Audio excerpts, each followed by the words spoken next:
श्री स्वामी समर्थ अध्याय 16वा कथासार.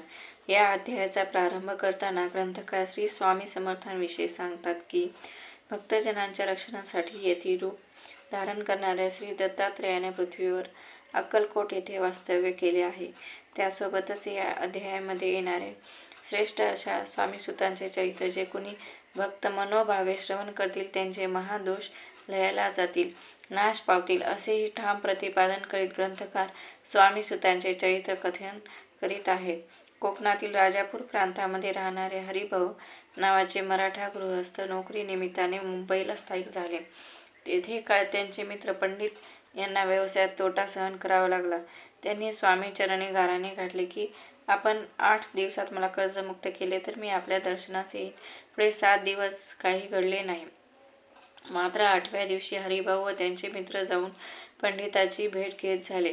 व्यवहारात खोट आलेल्या हरिभाऊने पंडितांना आपल्यासोबत व्यवहारात येण्याची गळ घातली. पंडित कसेबसे तयार झाले. मात्र स्वामी कृपेने या तिघांना पुढे व्यवहारात अपार फायदा घडला. त्यामुळे हे सर्वजण अक्कलकोटास गेले व स्वामी कृपेचा आनंद अनुभवू लागले. श्री स्वामींनी हरिभाऊंना चांदीच्या पादुका तयार करून आणण्यास सांगितले. यातूनच हरिभाऊंना श्री स्वामींचा ध्यास लागला. ते वारंवार अक्कलकोटात जाऊ लागले. पुढे श्री स्वामींनी हरिभाऊंना आपला सूत म्हणून स्वीकारले आणि संसार लुटवण्यास सांगितले. श्री स्वामींच्या सांगण्यानुसार हरिभाऊंनी संसार लुटवला आणि गोसावी होऊन मुंबई येथे श्री स्वामी मठाची स्थापना केली व स्वतःला ते पूर्णत्वाने श्री स्वामी सेवेमध्ये झोकून देते झाले. षोडशोऽध्यायः. श्री गणेशाय नमः. भक्तजन तारणार्थ यतिरूपे श्रीदत्त भुवरी प्रगट होत अक्कलकोटी वास केला. जे जे झाले त्यांचे भक्त त्यात श्रेष्ठ स्वामीसुत ऐकता त्यांचे चरित्र महादोष जातील. प्रसिद्ध मुंबई शहरात हरिभाऊ नामे विख्यात आनंद होत नांदत निर्वाह करीत नोकरीने. कोकण प्रांती राजापूर तालुक्यात इटिया गाव सुंदर. हरिभाऊ तेथील राहणार जात मराठे तयांची. ते खोत त्या गावचे होते संपन्न पूर्वीचे. त्याच गावी तयांचे माता बंधू राहती. मुंबईत तयांचे मित्र ब्राह्मण उपनाव पंडित. ते करिता व्यापार त्यात तोटा आला तयांसी. एके समयी पंडितांनी स्वामी कीर्ती ऐकिली कानी. तेव्हा भाव धरोणी मणी नवस केला स्वामी ते. जरी 8 दिवसात मी होईन कर्जमुक्त तरी दर्शनात्वरित अक्कलकोटी येईन.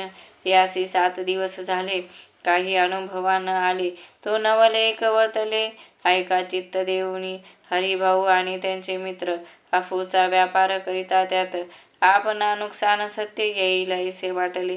त्यांनी काढिली एक युक्ती बोलावून पंडितांप्रती सर्व वर्तमान त्या सांगती. म्हणती काय करावे हे नुकसान भरावयासी द्रव्य नाही आम्हापासी. फिर्याद होत आबरूसी बट्टा लागेला मुच्या. तेव्हा पंडित बोलले मलाही काही कर्ज झाले निघेल माझे दिवाळे. यात संशय असेना तुम्ही व्हावया कर्जमुक्त. यासी करावी युक्ती एक. तुमचा होऊन मी मालक लिहून देतो पेढीवरी.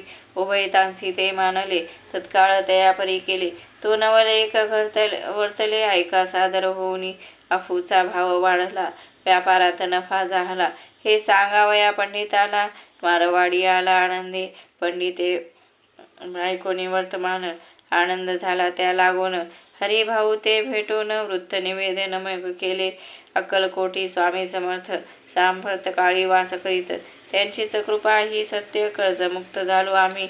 नवस केला तयांसी जाऊ आता दर्शनासी. वार्ता ऐकून उभयतांसी चमत्कार वाटला. ज्यांनी आपले मनोरथ पूर्ण केले ते असती सत्य. ऐसे जग समर्थ अक्कलकोटी नांदती. तरी अक्कलकोटाप्रती येतो तुमच्या सांगाती. आम्ही पाहून या स्वामी मूर्ती जन्म सार्थक करू की. गजानन हरिभाऊ पंडित त्रिवर्ग अक्कलकोटी जात. समर्थांचे दर्शन घेत पूजन करीत भक्तीने पाहुनी समर्थांची मूर्ती. तल्लीन हरिभाऊंची वृत्ती मुख पाहता नयन पाती न लवती तयांची. तेव्हा समर्थे तयासी शिवराम मारुती ऐसी नामे दिदली त्रिवर्गांसी. आणि मंत्र दिदले पंडिता राम म्हटले. गजानना शिवराम दिदले मारुती हरिभाऊ समंटले तिके केले एक रूप. मग समर्थ त्यावेळे त्रिवर्गाजवळ बोलाविले. तिघांसी 3 श्लोक दिधले मंत्र म्हणून ते ऐका. गुरुर ब्रह्मा गुरुर्विष्णू गुरुर्देव महेश्वरा गुरुरेव परब्रह्म तस्मै श्री गुरवे नमः. ऐसा मंत्र हरिभाऊ ते दिधला असे समर्थे. तेव्हा तयाच्या आनंदाते पारावार नसेची.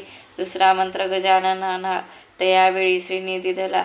तेव्हा तयाच्या मनाला आनंद झाला बहुसाळ. श्लोक आकाशात पतितं तोयं यथा गच्छति सागरं सर्व देव नमस्कारं केशवं प्रति गच्छति. संतोषले त्यांचे मन. मग पंडिताजवळ येऊन एक मंत्र उपदेशून केले पावन तया ते. श्लोक इदमेव शिवम इदमेव शिवम इदमेव शिवम इदमेव शिवः. 300 रुपये तयांनी आणले होते मुंबईहून. त्यांचे काय करावे म्हणून विचारिले समर्था ते. ऐसा प्रश्न ऐकून समर्थ बोलले त्या लागून. त्यांच्या पादुका बनवून येथे आणाव्या सत्वर. स्वामी सन्निध काही दिन त्रिवर्ग राहिले आनंदाने. हरिभाऊचे तन मन स्वामी चरणी दृढ जडले. काही दिवस गेल्यावरी त्रिवर्ग एके अवसरी उभे राहुनी जोडल्या करी आज्ञा मागती जावया. आज्ञा मिळता तयासी आनंदे आले मुंबईसी. हरिभाऊच्या मानसी ध्यास लागला स्वामींचा. व्यवहारी वर्तता स्वस्थता नसेची चित्ता. गोड न लागती संसार वाळता चैन नसे क्षणभरी. असो पुढे त्रिवर्गांनी चांदीच्या पादुका करवणी अर्पावया स्वामी चरणी आले अक्कलकोटा ते. भक्तजनांचा कैवारी पाहुनिया डोळे भरी. माथा ठेविला चरणावरी बहुतांतरी सुखावले. चांदीच्या पादुका आणल्या त्या श्रीजवळी अर्पण केल्या. समर्थे आदरे घेतल्या पायी घातल्या त्याच वेळी. त्या आत्मलिंग पादुका 14 दिवसपर्यंत देखा. पायी वागवी भक्त सखा दिधल्या नाही कोणा ते. हरिभाऊ एके दिनी समर्था सन्निध येऊन दर्शन घेऊन श्रीचरणी मस्तक त्यांनी ठेविले. तो समर्थे त्याप्रती घेऊन या मांडीवरती वरदहस्त सत्वरगती मस्तकी त्यांचे ठेविला. म्हणती तू माझा सूत झालासी आता निश्चित. परिधान करी भगवे वस्त्र संसार देई सोडून. मग छाटी कफनी झोळी समर्थे तयांसी दिधली. ती घेऊन तयावेळी परिधान केली सत्वर.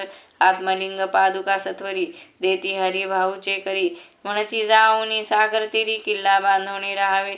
धरू नको आता लाज उभार माझा यशध्वज. नको करू अन्य काज जन भजना लावावे. जाऊनी आता सत्वर लुटवी आपुला संसार. लोभ मोह अणु मात्र चित्ती तुवा न धरावा. आज्ञा ऐकोनी आयशी आनंद झाला मानसी. सत्वर आले मुंबईसी साधू वेश घेऊनी. सद्गुरूने मस्तकी हस्त ठेविता झाले ज्ञानवंत. धन्य धन्य ते स्वामी सुत धन्य स्वामी दयाळ. सद्गुरूचा उपदेश होता तत्काळ गेली भवव्यथा. उपरती झाली चित्ता षडविकार निमाले. बहुत गुरु जगी असती नाना मंत्र उपदेशिती. द्रव्य प्राप्तीस्तव निश्चिती ढोंग माजविती बहुत. तयांचा उपदेश न फळे आत्मरूपी मन न वळे. सत्य ज्ञान काही न कळे मन न चळे प्रपंची. तयासी न म्हणावे गुरु ते केवळ पोट भरू. भवसागर पैलथिरू उतरतील ते कैसे. तैसे नव्हेची समर्थ जे परमेश्वर साक्षात. मस्तकी ठेविता वरदहस्त दिव्य ज्ञान शिष्याते. असो हरिभाऊने काय केले ब्राह्मणांशी बोलाविले. संकल्प करून ठेविले तुळशीपत्र घरावरी. हरिभाऊ घर लुटविता तारा नामे त्यांची कांता. ती करी बहुत आकांता घेत उरबडवणी. म्हणे जोडोनिया कर लुटविता तुम्ही संसार. हा नव्हे बरवा विचार दुःख लागेल भोगावे. आजवरी आब्रुने दिवस काढिले आपण. परी आता अवलक्षण आपणा काय आठवले. हासतील सकल जन धिक्कारतील पिशून. उपास पडता कोण खावया ते घालील. अल्पवयी आपणासी बुद्धी सुचली हे कैसी. त्यागोनिया संसार सुखासी दुःख डोई का पडता. संसार सुख भोगून पुढे येता वृद्धपण. मग करावे मोक्ष साधन सेवावे वनत पार्थ. आपल्या वडल्यांची थोरवी मना माझी आणावी. त्यांची कीर्ती मिळवावी उचित नसे आपणा.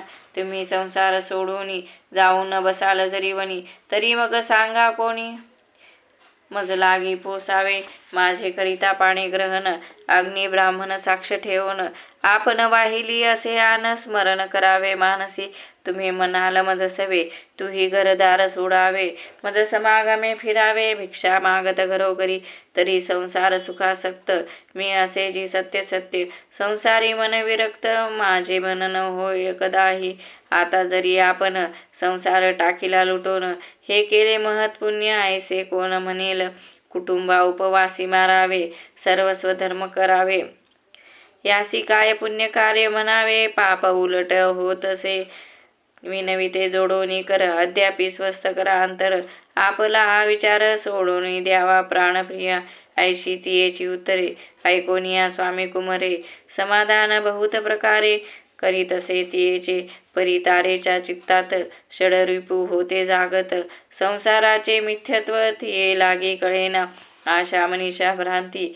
आणि कल्पना वासना या डाकिनी त्यांनी तिजला झडपोनी आपण अधीन केलेसे त्या योगी सद्विचार तियेसी न सुचे अनुमात्र धरोनिया दुराग्रह स्वामी सुता बोधितसे षडविकार त्यागोनी रतला जो स्वामी चरणी दृढ निश्चय केला म्हणी संसार त्याग करावा स्त्रियेच्या अंगावरी अलंकार तेही लुटविले समग्र तिये दिधले शुभ्र वस्त्र परिधान करावया आत्मलिंग समर्थे स्वामी सुता ते दिधले होते ते पादुका स्वहस्ते मठा माझी स्थापिल्या कामाठी पुऱ्यात त्या समयी मठ स्थापिला असे पाही हरिभाऊ होऊनी गोसावी मठा माझी राहिले धन्य धन्य ते स्वामी सुत गुरुवाज्ञेने झाले विरक्त परिजन त्या ते निंदित नाना दोष देऊनी पूर्वजन्मी तप केले त्याचे फळ प्राप्त झाले सद्गुरुचरणी विनटले सर्व फिटले भवदुःख धन्य धन्य स्वामी माऊली सुतावरी कृपा केली